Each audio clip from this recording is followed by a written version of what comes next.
আমি একটু করতালির আহ্বান করব। আমি জানি আপনাদের একটু দেখতে অসুবিধা আছে, কারণ মিডিয়া পার্সনরা, আমাদের প্রেসের বন্ধুরা সামনে অনেকে আছেন, ওনারা ছবি তুলে নিয়েই শুরু, যখন আপনারা পরিষ্কার দেখতে পারবেন।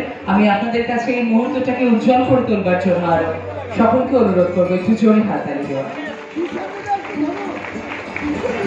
অঞ্জনাকে দেখা যাচ্ছে না,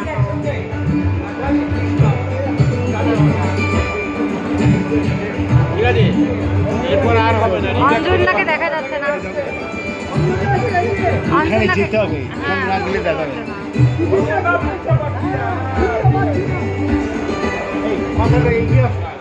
মাথাটা এগিয়ে নাও, মাথাটা একটু এগিয়ে। হ্যাঁ হ্যাঁ, থ্যাংক ইউ। প্রদীপ প্রজ্বলনের মাধ্যমে অনুষ্ঠানের শুভ সূচনা হলো। আন্তরিক ধন্যবাদ জানাই সম্মানীয় অতিথিদের। এখন আমাদের পক্ষ থেকে অতিথি